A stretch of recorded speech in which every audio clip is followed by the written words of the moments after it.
They mocked her for wearing the same dirty dress every day. But none of them knew she'd one day sign their paychecks. They laughed at her dirty dress. It wasn't subtle either, a chorus of whispers, a couple of snickers from the back of the classroom. Mara kept her head down, clutching the strap of her faded backpack like it might keep her upright. It wasn't that she didn't notice how different she looked from the others. Crisp uniforms, shiny shoes, the faint smell of expensive perfume clinging to their hair. It was that she couldn't do anything about it. The dress was secondhand, the hem fraying, the stain on the sleeve refusing to fade no matter how many times her mother scrubbed it in cold water. "Nice dress, Mara. Is it vintage?" Lydia smirked from her desk, her glossy curls bouncing. The class laughed. Mara swallowed. She didn't cry, not here, not in front of them. A fire in the shadows. Mara's world was small. School, the part-time cashier job at the corner store, and home, where she shared a one-bedroom apartment with her mother. Money was a constant shadow in their lives. Her mother's health meant she worked odd sewing jobs from home, and Mara had learned early that wanting things was dangerous. But she did want something, to build a better life, to be in control. She didn't know how yet, but the fire was there, simmering. One afternoon, after another humiliating day, she sat on the store's back step, staring at her phone. A post from Lydia filled her feed. Just got accepted into the Young Entrepreneurs Camp. So excited! Mara almost scrolled past. Almost. But something in her tightened. She clicked the link. The camp wasn't cheap. It cost more than 3 months of her pay. But it promised training in business, leadership, and, she noticed, scholarships for exceptional applicants. She bit her lip. Could she even try?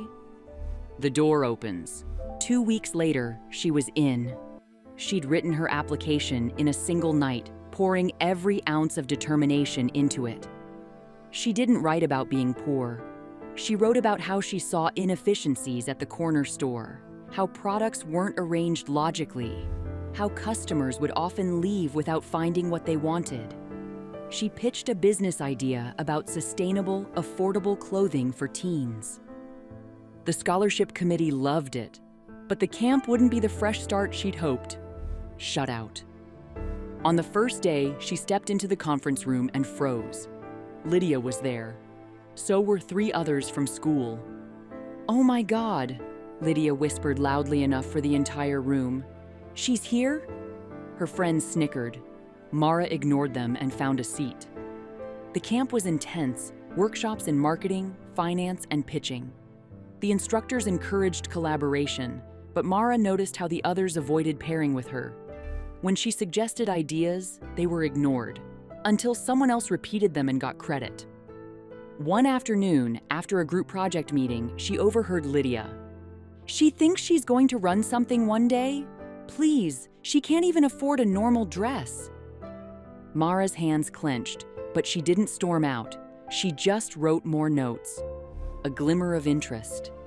Midway through camp, they had to present a mini pitch.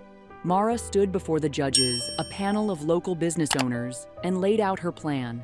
Affordable fashion made from repurposed materials, styled for teens, sold online and through pop-up stores. The judges leaned forward. They asked about profit margins, sourcing, branding. Mara answered with clear, confident detail.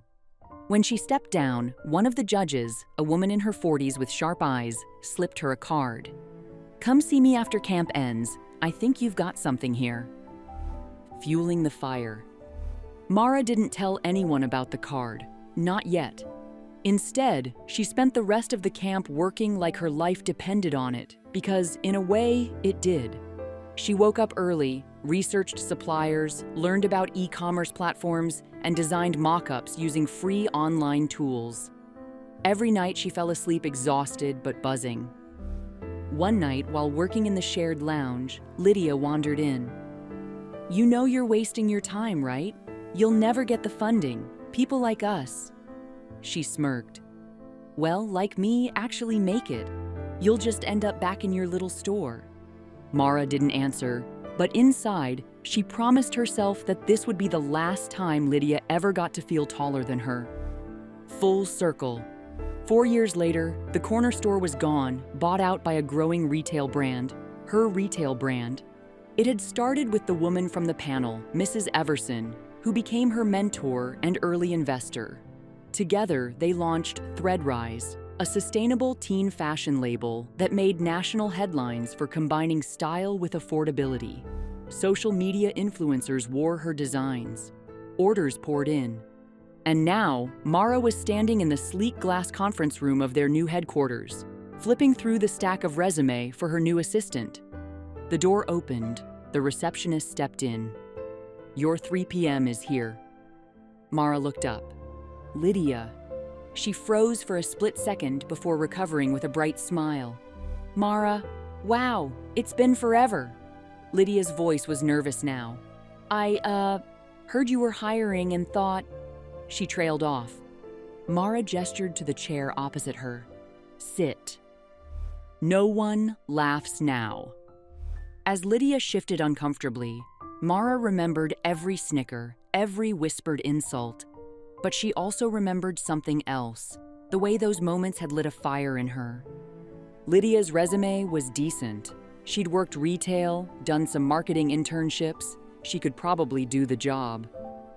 Mara closed the folder. "You know," she said evenly, "when I first walked into that camp, you didn't think I belonged there. I'm curious, do you think I belong here?" Lydia's face flushed. I was young, stupid." Mara leaned back, studying her. Then she smiled faintly. "We'll see if you've learned." She stood, extending her hand. "Welcome to Threadrise." Lydia blinked in surprise, taking it. Mara didn't hire her out of kindness. She hired her because she knew what it was like to be underestimated, and because, in this office, she was the boss. And this time, no one would laugh at her dress.